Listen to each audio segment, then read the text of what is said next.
ہو گیا. اچھا، گزشتہ لیکچر میں جو لفظ وہ زیر بحث تھا وہ پروار تھا. تو پروار کا دیکھیں انہوں نے کیا ترجمہ کیا ہے رہبر فارسی نے. کس پروار کا؟ ہاں، پروار کا. پروار کا انہوں نے کیا ہوا ہے گاوے پرواری. گاوے پرواری. جی، پروار کا بیل. وہ بیل گاوے پرواری یہ تو ٹھیک ترجمہ کیا ہے. پروار کا بیل. جی، وہ بیل جسے خوب کھلا پلا کر موٹا کر دیا جائے. یہ یہاں یہ اس کا جو آگے اطلاق کیا ہے یہ صحیح نہیں ہے. گاوے پرواری جسے خوب کھلا پلا کر موٹا کر دیا جائے یہ نہیں ہے.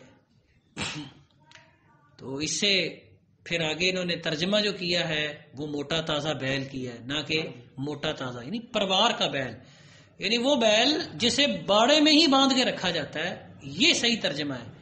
نہ کہ گاوے پرواری جنگ میں میدان لگنے کے دن، جنگ کا میدان لگنے کے دن پتلی کمر والا گھوڑا کام آتا ہے، نہ کہ وہ بیل جسے باڑے میں ہی باندھ کے رکھا جاتا ہے. زیادہ تر باڑے میں ہی باندھ کے بٹھائے رکھتے ہیں. ظاہر بیل جب باڑے میں ہوتا ہے تو یہ گائے بیل اکثر بیٹھے رہتے ہیں، باڑے میں ہی باندھ کے رکھتے ہیں. اچھا، اس نے یہ معین فارسی نے میں کیا ترجمہ ہے؟ معین فارسی میں پروار کا انہوں نے کیا ہوا ہے. معین فارسی میں پروار موٹا تازہ گھر کا پلا ہوا. نہیں، یہ پروار کا ترجمہ موٹا تازہ گھر کا پلا ہوا یہ میرے خیال میں صحیح، یہ بھی نہیں صحیح. پروار وہ جگہ جس کا حوالہ قاضی سجاد نے اپنی کتاب میں دیا ہے وہ زیادہ صحیح ترجمہ ہے.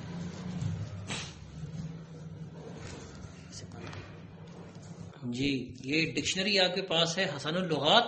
جی، اس میں انہوں نے پروار لکھا ہے، پروارا لکھا ہے اور پرواری لکھا ہے. جی، تینوں کا ایک ہی ترجمہ تو ہے. تینوں کے پھر آگے یعنی تینوں کو انہوں نے ایک ہی بریکٹ میں لکھ کے آگے مختلف معنی لکھے ہیں. کیا لکھا ہے؟ پہلا موٹا تازہ یعنی وہ اگر پرواری گاوے پرواری، اب اس صورت میں جو پرواری ہے یہ اسم صفت ہو کر گاوے پرواری بن جائے گا. گاوے پرواری یا مرکب توصیفی بن جاتا ہے. گاوے پرواری موٹا تازہ بیل. جی، یعنی چربی چڑھا بیل. اس خیال سے ہم نے پہلے ترجمہ چربی چڑھا کیا ہے. جسے گھر میں ایک جگہ باندھ کر خوب کھلایا پلایا جائے. پھر اور دوسرا ہے چوبارہ. اچھا، دوبارہ پڑھو ذرا. پروار، پروارا، پرواری. موٹا تازہ چربی والا جانور. موٹا تازہ چربی والا جانور یعنی چربی چڑھا جانور. جسے گھر میں ایک جگہ یا کسی جگہ باندھ کے خوب کھلایا پلایا جائے. جی، اس کے بعد ہے چوبارہ. یہ جانور اکیلے پروار کا معنی تو جانور نہیں نہ ہوگا. اکیلا پروار کا معنی یہاں ڈکشنری میں بھی غلط لکھا ہوا ہے. یہ ڈکشنری میں بھی مجھے صحیح لکھا نہیں لگتا. اگر اس پروار کے ساتھ گاوے پروار کا لفظ ہو تو ہم سمجھ میں آتی ہے بات کہ گاوے پروار یا گاوے پرواری. اکیلا پروار کا معنی گھر کا کوئی گوشہ ہو سکتا ہے، یہ زیادہ صحیح ترجمہ ہے جیسے کہ قاضی سجاد نے اپنی کتاب میں واضح کیا ہے. دوسرا پروارا چوبارہ کے معنی میں آتا ہے لفظ ہوادار کمرہ. ہوادار کمرہ یہ صحیح. تختے جو چھت پر ڈالے جاتے ہیں. تختے جو چھت پہ ڈالے جاتے ہیں. لیکن نہیں، یہ دوسرے اور استعمالات ہو گئے. لائیں یہ بند کریں، کافی ہے. پروار کا بیل آپ زیادہ ترجمہ سمجھیں، وہ جگہ جہاں یہ بیل گائے باندھے جاتے ہیں. گرمیوں میں خاص طور پہ جانوروں کو وہاں سایہ فراہم کیا جاتا ہے. اور آپ دیسی زبان میں اس کا ترجمہ باڑا کر لیں، باڑے کا بیل. جی، اس کے بعد پڑھے. اس کے بعد اورداند لایا گیا ہے. یہ آپ اس کو یوں سمجھ لیں، بیان در اورداند، بیان میں لایا گیا ہے. بیان در اورداند یا در بیان اورداند، بیان میں لایا گیا ہے. یا بعلم در اورداند، علم میں لایا گیا ہے. یعنی ہمیں بتایا گیا ہے اورداند کے کہ سپاہ دشمن کہ سپاہ دشمن کے دشمن کی سپاہ بسیار بودو اینان بسیار بودو بہت تھی، بہت زیادہ تھی، وہ اینان اندک، اور یہ لوگ تھوڑے تھے، یہ لوگ تھوڑے تھے۔ آگے کیا ہے؟ اس کے بعد ہے جماعتی آہنگ اچھا چلے، گریز۔ جماعتی سے پہلے اورداند اصل میں فعل ماضی قریب، صیغہ جمع غائب ہے، فعل ماضی قریب، فعل ماضی معروف قریب، صیغہ جمع غائب۔ اصل مصدر اورداند یہ اوردن ہے، اوردن لانا، اوردن یا اوردن، تلفظ میں تھوڑا بہت فرق یہ لب و لہجے کے اختلاف میں آ جاتا ہے۔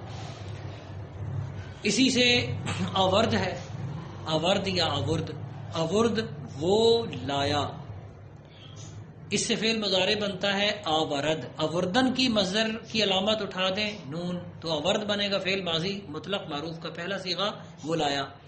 اس سے فعل مضارع بنتا ہے آورد وہ لائے، آورد کا دال اڑا دے جو کہ مضارع کی نشانی ہے، آورد وہ لائے، اڑا دیا تو بنا آور، آور فعل امر۔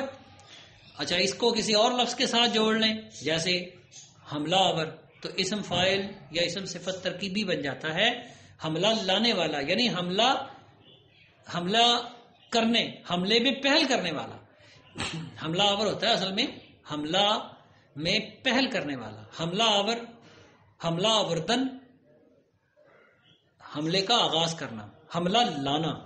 ظاہرہ پہلے حملہ نہیں تھا تو آپ لاتے ہیں حملہ، جس کا مطلب ہے جسے سمجھ لیں کہ آپ آغاز کرتے ہیں، آپ پہل کرتے ہیں۔ تشریف آوری، اس سے اردو میں لفظ ہمارے بولنے میں اکثر آتا ہے، یا نشہ آور، نشہ آوری۔ تو آوردہ اند ہے یہ اصل میں فعل ماضی قریب جمع غائب کا صیغہ۔ یہ اس لیے جمع غائب ہے کہ پیچھے اس کا کوئی فاعل ہوتا، کیا ہوتا؟ راویان، روایت کرنے والے، روایت کرنے والوں نے بعلم آورند،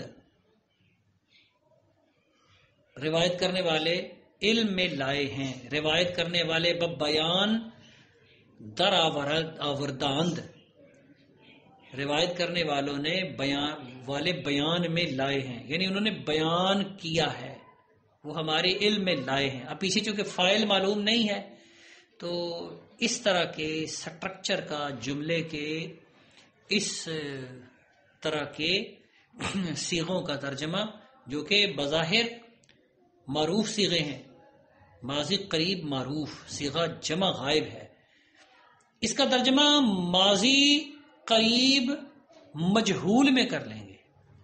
یہ پہلے بھی ہمارے علم میں بات آ چکی ہے، جہاں وہ پہلے آیا تھا گفتہ اند، انہوں نے کہا ہے لفظی ترجمہ، لیکن میں نے ترجمہ کیا تھا بیان کیا گیا ہے، مجہول میں ترجمہ کیا، ایکٹیو وائس سے پیسیو وائس میں۔ یہاں بھی اب ایکٹیو وائس سے پیسیو وائس میں ترجمہ کریں گے، بیان کیا گیا ہے، بتایا گیا ہے کہ سپاہ دشمن،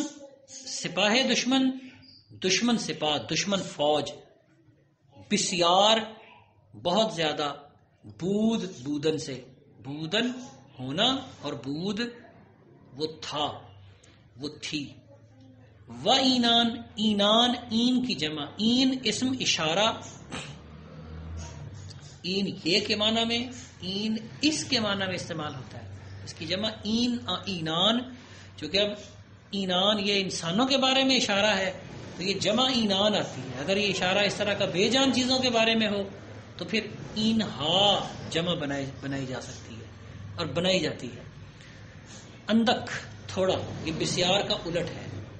اندک بود تھا تحریر میں اصل، لیکن بود چونکہ درمیان استعمال ہو گیا ہے تو بود کو دوبارہ استعمال نہیں کیا گیا۔ یہ سادی ان کی نثر کا اسلوب ہے، اور اب فارسی کا بھی کئی جگہ اب یہی اسلوب پڑھیں گے۔ اس کے بعد کیا ہے؟ اس کے بعد ہے جماعتی آہنگ گریز، جماعتی آہنگ گریز کردند، ایک گروہ نے بھاگنے کا ارادہ کر لیا، ایک گروہ نے بھاگنے کا ارادہ کر لیا. اس میں جماعتی، جماعت کے ساتھ چھوٹی یہ لف ہے، لاحق ہے. جماعت کا ترجمہ جماعت بھی کرتے ہیں، عربی کا لفظ ہے. جماعت کا ترجمہ گروہ بھی کرتے ہیں. تو ایک گروہ، جماعت گروہ، جماعت اور جماعتی ایک گروہ. آہنگ گریز، آہنگ ارادہ. آہنگ کا ایک مطلب آواز بھی ہے. ارادے کے معنی میں آپ اسے پیچھے پڑھ چکے ہیں. جو آہنگ رفتن کنت جانے پاک، جب جانے پاک جانے کا ارادہ کر لیتی ہے. چبر تخت مردن چبر روی خاک، کیا تخت پہ مرنا کیا مٹی پہ مرنا ایک برابر ہے. آہنگ کا معنی آواز بھی ہوتا ہے. اقبال کا شعر ہے کہ ہاں، گاہے گاہے غلط آہنگ بھی ہوتا ہے سروش.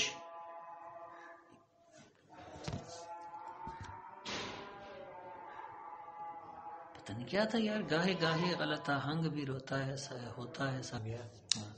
صاحب ساز کو لازم ہے کہ غافل نہ رہے، گاہے گاہے غلط آہنگ بھی ہوتا ہے سروش. تو یہ غلط آہنگ،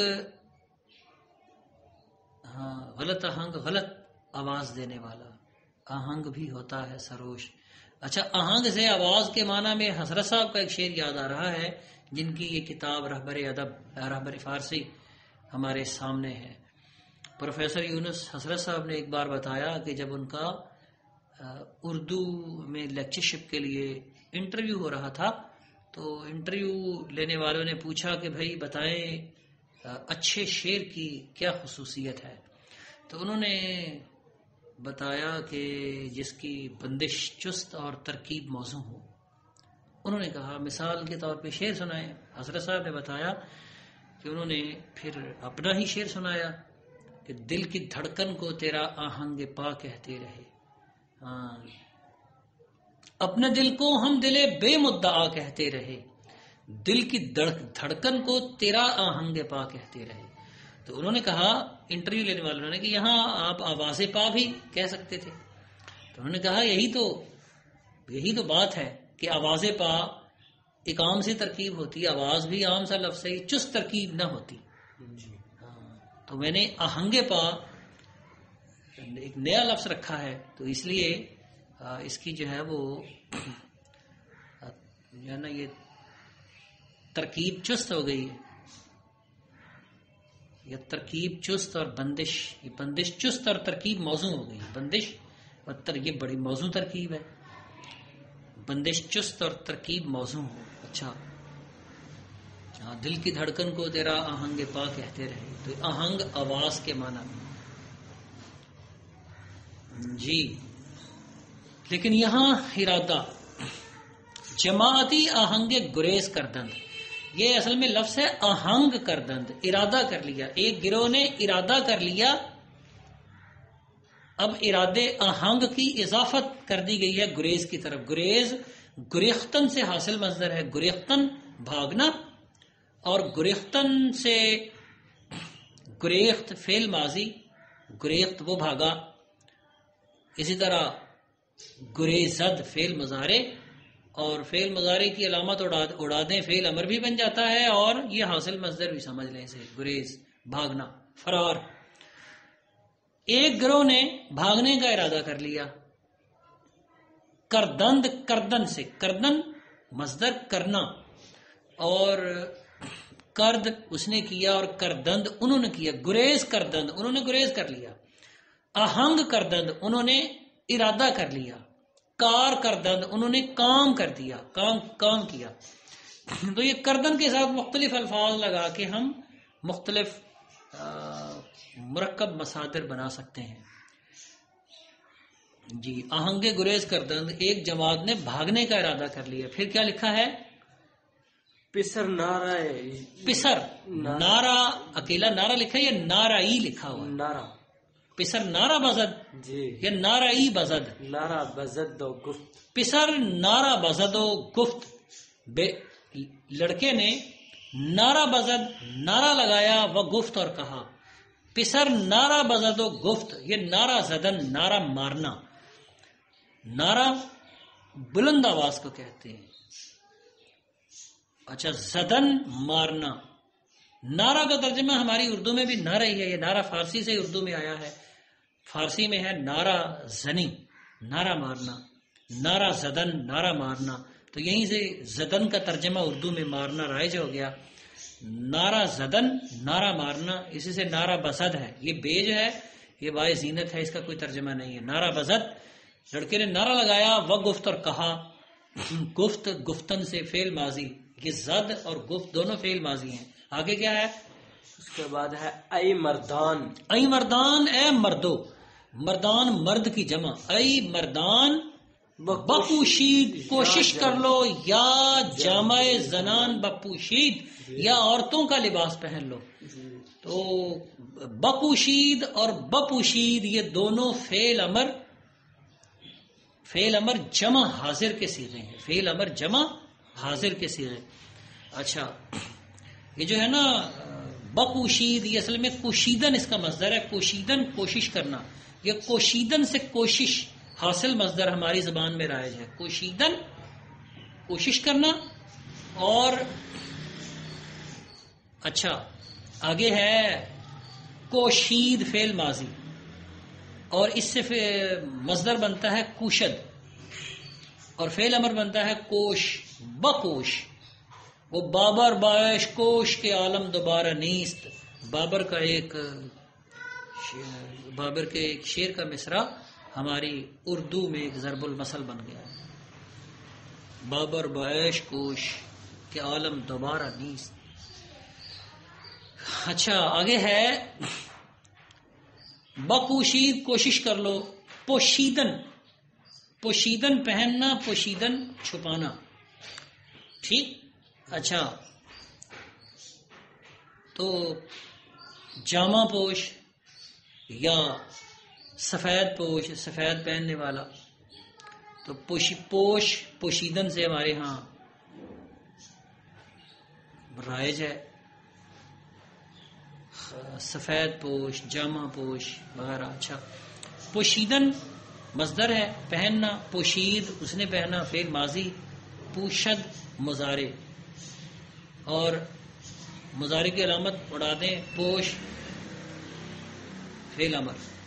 اور یہ جو فعل امر سے پہلے، یہ فعل امر کو موقت کرنے کے لیے، حتمی کرنے کے لیے، اس کا صحیح طریقہ یہ ہے کہ اس کے شروع میں آپ بے ضرور لگائیں. نہ بھی لگائیں تو فعل امر تو فعل امر ہی ہے. یہ با عموماً لائی جاتی ہے. بپوشید کوشش کر لو.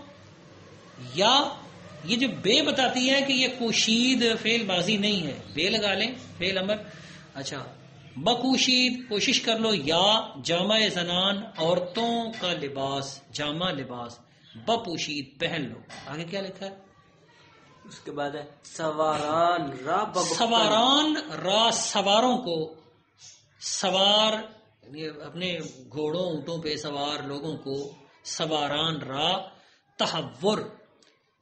اچھا یہ را یہاں پہلے آپ نے کو کا کے کی کے معنی میں سنا ہوا ہے اس کا ترجمہ. یہ را کبھی کا کے معنی میں آتا ہے، کبھی کے، کبھی کبھی کی، کبھی کو کے معنی میں. یہاں را کا ترجمہ کا کریں گے. سواران را سواروں کا. تحور بہادری و مردانگی. زیادت گشت زیادہ ہو گئی. سواروں کی بہادری و مردانگی زیادہ ہو گئی. زیادت گشت، یہ زیادت اور زیادہ یہ عربی کا لفظ ہے. عربی میں اصل میں زیادتن. فارسی میں زیادت ہو گیا ہے، اردو میں آ کے یہ زیادہ بن گیا ہے. اچھا گشت ہو گیا، ہو گئی. گشتن سے گشتن ہونا، گشت فعل ماضی ہو گیا. گردد اس سے فعل مضارع آتا ہے ہو جائے. تحور عربی کا لفظ ہے. بہادری، جرت، مردانگی. جی بھائی آگے. اچھا اصل میں ہے تحور سواران. تحور سواران، سواروں کا تحور. زیادت گشت، تحور سواران زیادت گشت، اس کو آسان تر کرنے کے لیے اس طرح بنا لو. تو یہ فعل یہ اصل میں کیا ہے؟ تحور سواران، سوار لوگوں کا تحور، حوصلہ، سوار لوگوں کا کی مردانگی، ان کی شجاعت، جرت، بہادری، زیادت گشت، زیادہ ہو گئی.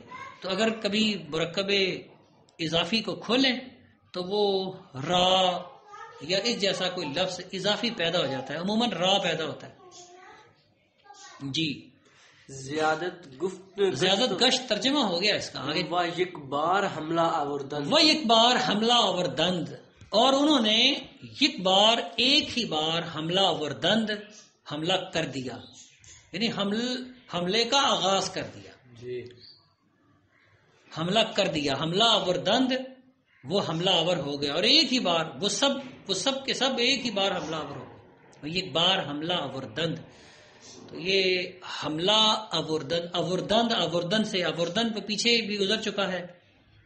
آورداند فعل ماضی قریب صیغہ جمع غائب، اور یہ فعل ماضی مطلق معروف صیغہ یہ بھی جمع غائب ہے، لیکن یہ ماضی مطلق ہے. وہ ایک حملہ آوردند، انہوں نے ایک ہی بار، یک بارگی، ایک ہی بار حملہ کر دیا، حملے کا آغاز کر دیا.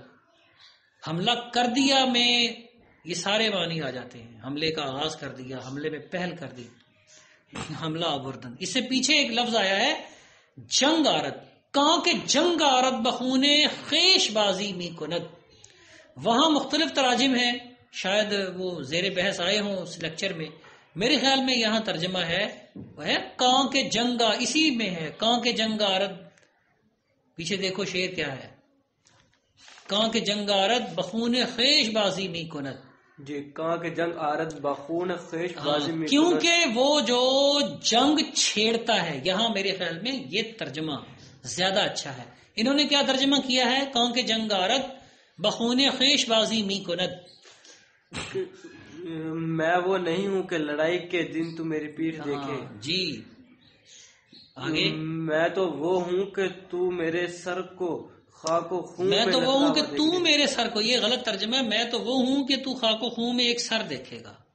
جی پھر آگے، اس کے بعد اگلے شعر کا ترجمہ ہے جی وہ شخص جو کہ لڑائی کے دن ڈٹ کر جنگ کرتا ہے. وہ لڑائی کے دن ڈٹ کر جنگ کرتا ہے، نہیں جنگ آرد، کیونکہ وہ جو جنگ چھیڑتا ہے، جنگ چھیڑے، وہ اپنے خون کے ساتھ کھیل کرتا ہے. اور جو شخص میدان جنگ سے بھاگ اٹھتا ہے اپنے لشکر کے خون سے کھیلتا ہے. ہاں، تو وہ اپنے لشکر کے خون کو دشمنوں کے جو ہے نا وہ آگے ڈال دشمنوں کے کھلواڑ کے سامنے چھوڑ آتا ہے، دشمنوں کے ہاتھوں کھلواڑ پہ چھوڑ دیتا ہے.